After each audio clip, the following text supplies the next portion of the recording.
General secretary Telangana. ఈరోజు మీ ద్వారా మా రిటైర్డ్ కార్మికుల సమస్యలు పరిష్కారం కొరకై మీ ద్వారా యాజమాన్యానికి తర్వాత ప్రభుత్వానికి తెలియజేయడానికే మరి ఈ సమావేశం ఏర్పాటు చేసినాం. ఈ సమావేశంలో పెద్దలు మా కరీంనగర్ జోనల్ అధ్యక్షులు రమణారావు గారు, తర్వాత మా రాష్ట్ర అధ్యక్షులు రాజయ్య గారు, పిఎల్ఎన్ రావు గారు, సమ్మయ్య గారు, జోనల్ కార్యదర్శి, వేదిక మీద ఉన్న నాయకులకు మీకు అందరికీ అందరికీ నా యొక్క నమస్కారాలు తెలియజేస్తూ, మాకు రిటైర్డ్ అయిన కార్మికులకు కొన్ని సమస్యలు ఉన్నాయి. ఎన్నో రిక్వెస్ట్ల మన లెటర్ల ద్వారా రవాణా శాఖ మంత్రికి కానీ తర్వాత యాజమాన్యానికి తెలియజేసినాం. ఆ సమస్యలు పరిష్కారం కాలేదు. అందుకే ఈ నెల 15వ తారీఖు నాడు రాష్ట్ర కమిటీ సమావేశం పెట్టి కింది సమస్యలు పరిష్కారం ఆగస్టు 3వ తారీఖు లోపల చేయాలని, చేయకపోతే ఆగస్టు 4వ తారీఖు చలో బస్ భవన్ దగ్గర నిరసన కార్యక్రమం తెలియజేస్తామని చెప్పేసి ఒక నోటీస్ ఇవ్వడం జరిగింది. ఆర్టీసీ కార్మికులు ఏ దరిద్ర రేఖ మీద ఉన్నారో ఒకసారి మీరు సెన్సర్ తీయండి, అర్థమవుతుందని చెప్పి ఈ ట్రాన్స్పోర్ట్ మినిస్టర్ ఈ ముఖ్యమంత్రి ప్రమాణ స్వీకారం చేసిన నుంచి ఇప్పటి వరకు దాదాపు 25 సార్లు మేము ముఖ్యమంత్రి మెమోరాండాలు పంపుతా ఉన్నాం. ట్రాన్స్పోర్ట్ మినిస్టర్ కలిసి స్వయాన విజ్ఞాన పత్రాలు ఇచ్చినాం. చాలామంది మంత్రులకు కూడా మేము వినతి పత్రాలు ఇచ్చినాం. అయినా ఎక్కడ స్పందన లేదు. తప్పని పరిస్థితులలో మేము ఇవాళ మాకు రావాల్సిన బకాయిలు ఉంది. ఒకటి మేము అడిగింది వైద్య సదుపాయం మాయేనండి, డబ్బులు 50,000 రూపాయలు కట్టినాం. మాకేమన్నా భార్య భర్తలు 4 లక్షలు ఇచ్చే దాని సదుపాయాన్ని కూడా ఇవాళ మందుల సప్లైలో అంతరాయం కలుగుతూ ఉంది. ఏది ఇక్కడ నిన్న ఉన్న టీఆర్ఎస్ ఏదో చేసిందని కాంగ్రెస్ మాకు నమ్మి మేము కాంగ్రెస్ను కూడా బలపరిచి ఉద్యమాలలో పాల్గొన్నాం. తెలంగాణ సాధనలోనూ ఇవాళ ఆర్టీసీ కార్మికులు రోడ్ల మీద పడుతుంది. ఇప్పుడు సర్వీసులు ఉన్న వాళ్ళు పని భారాలు పెరిగి ఇబ్బందులు పడతారు. రోజు ఇండస్ట్రీ మొత్తం సిక్ అయిపోతూ ఉంది. మాకు ఏ గత్యంతరం లేదు. ఏంటి అసలు ఆర్టీసీ ఉంటుందా, మా డబ్బులు ఉంటాయా? నేను చూడకుండానే చనిపోయే రోజులు వచ్చినాయి. ఆ డబ్బులు చాలామంది ఈ మధ్య 250 మంది ఈ మధ్య కాలంలో చనిపోయారు. కాబట్టి మా డబ్బులు మాకు ఇవ్వాలని మేము ఎన్నో విజ్ఞాపనాలు చేసినాం. ఇవాళ అన్ని రాజకీయ పార్టీలను అందరికీ కూడా మొత్తం మీద శాసనసభ్యులందరికీ మెమోరాండాలు ఇస్తూ ఉన్నాం మొత్తం రాష్ట్ర వ్యాప్తంగా. అలాగే మండలి సభ్యులకు, ఎమ్మెల్సీలకు, ఎక్కడెక్కడ అధికార ప్రతినిధులు ఉన్నారో అలా ప్రజాప్రతినిధులు వాళ్ళందరికీ మెమోరాండాలు ఇచ్చి రాష్ట్ర వ్యాప్తంగా 3వ తేదీ ఆగస్టు లోపు మా సమస్య పరిష్కరించకుంటే మేము 4 నాడు బస్ భవన్ ముందు మా ధర్నా ఉంటుంది. మేము వయసు మీద పడ్డాం. మీరు మమ్మల్ని చూడవచ్చు. నేను ఇప్పుడు నాకు 70 సంవత్సరాల దగ్గరికి వచ్చింది. అయినా మేము ఉద్యమ బాట పడతా ఉన్నాం. ఆ రోజు తెలంగాణ సాధనలో నేను మా యూనియన్ 2 సంఘాలుగా, అంటే మజ్దూర్ యూనియన్లో 2, ఎంప్లాయీస్లో 2 మేము ముందుండి కొట్లాడినాం. సకల జనుల సమ్మె చేసినాం. ఇలా కేసీఆర్ అట్లా చేసిందంటే ఇలా రేవంత్ రెడ్డి ఏ మాట నిలబడతలేడు. అసలు ఆర్టీసీ ఉంచుతారా ఉండదో తెలియదు.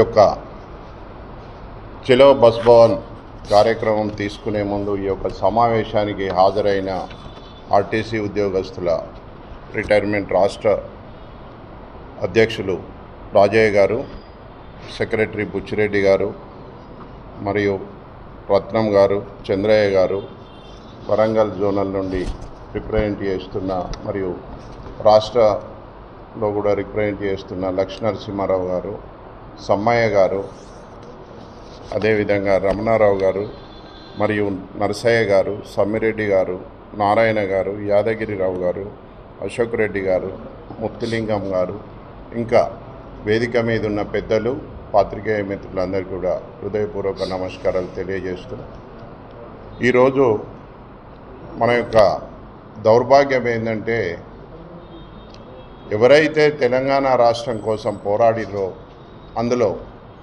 సింహభాగానున్నది ఆర్టీసీ కార్మికులు, అదేవిధంగా ఎన్జిఓస్, అన్ని రాష్ట్ర ఎంప్లాయీస్. ముఖ్యంగా మనకొక ఉద్యమం కానీ ఏదైనా తీసుకుంటే అది సక్సెస్ కావాలంటే మన ట్రాన్స్పోర్ట్ వ్యవస్థ అనేది ఆగిపోవాలి. ఈ ట్రాన్స్పోర్ట్ వ్యవస్థ ఉంటే ఏమవుతుంది, రోజు జనజీవనం అనేది నడుస్తుంటుంది. రెగ్యులర్గా వాళ్ళ ప్రయాణంలో వాళ్ళు ఉంటారు, వాళ్ళ పనుల్లో వాళ్ళు ఉంటారు.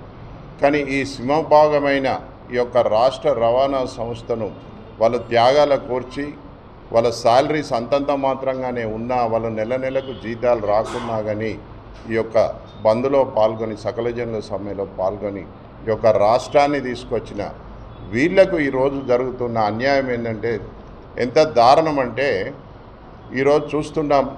ఇందాక బుచ్చిరెడ్డి గారు చెప్పిర్రు, ఏమి పనిచేయని వాళ్ళకు 2000 పెన్షన్ ఇస్తారు, ఆసరా పెన్షను ఓ తెల్ల కార్డు ఇస్తారు.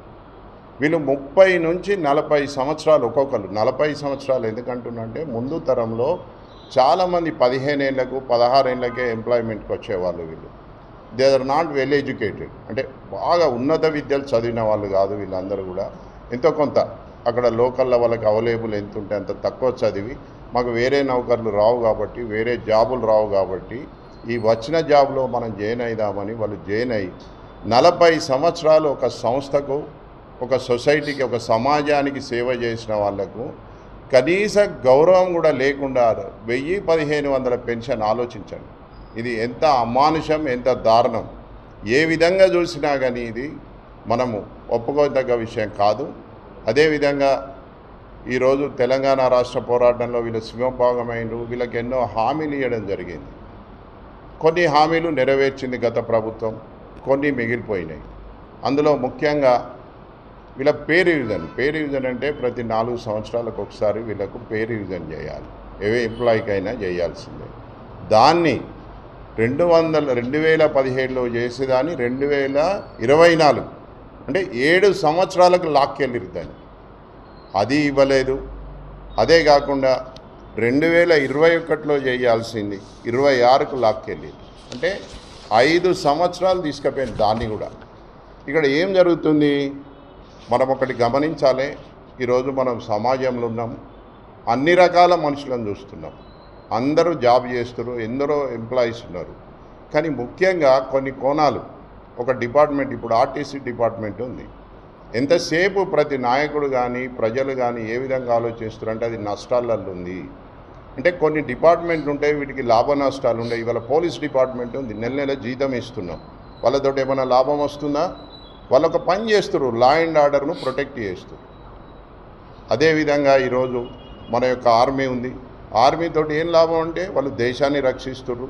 ఈరోజు మనం ప్రశాంతంగా జీవిస్తున్నాం. అదేవిధంగా ఈరోజు ఆర్టీసీ ఉద్యోగస్తులు ఉన్నారు.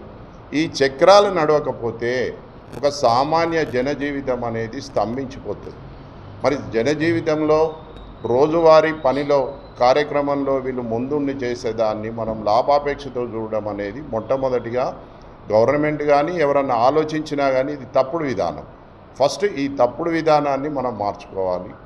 రెండోది, ఇప్పుడు రెగ్యులర్గా పనిచేసే వాళ్ళకేమో ఈ పే రివిజన్ ఇస్తున్నారు.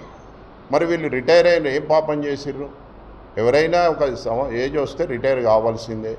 ఈరోజు మేనేజ్మెంట్లో ఉన్న వాళ్ళు కూడా ఒకనాడు రిటైర్ కావాల్సిందే. మరి వాళ్ళ రిటైర్మెంట్ కూడా అయిన తర్వాత ఇట్లా 10 ఏళ్ళు 20 ఏళ్ళు మరి బకాయిలను ఉంచుకునే శక్తి వాళ్ళకు ఉందా? లేదు. ముఖ్యంగా ఆర్టీసీ ఎంప్లాయీస్కి ఏముంటుంది, మిగతా ఎంప్లాయీస్ కొద్దిగా బయట అటో ఇటో వాళ్ళకు కొద్దిగా ఫైనాన్షియల్ వెసులుబాటు ఉంటుంది. వీళ్ళకి ఏముంటుంది పాపం, 8 గంటలు డ్యూటీ చేయాలంటే 1 గంట ముందు డ్యూటీకి పోవాలి, ఇంటికి వచ్చే వరకు గంట. అంటే రోజు 10 నుంచి 12 గంటలు వీళ్ళు ఒళ్ళును హూనం చేసుకొని వీళ్ళ శారీరక శ్రమను మనకి ఇచ్చి వాళ్ళు ఇంటికి పోయి అలసిపోయి పండుకుంటే తెల్లారుతుంది. మళ్ళీ తెల్లారితే ఏమవుతుంది, మళ్ళీ డ్యూటీ. ఆ డ్యూటీలో ఎవరికైనా అత్యవసరం ఉండి రాకపోతే ఓవర్ డ్యూటీ. మరి ఇంత కష్టపడి పనిచేసిన వాళ్లకు మనం వాళ్ళ డబ్బులు కూడా ఇవ్వకపోతే ఇది ఎంతవరకు సమంజసం?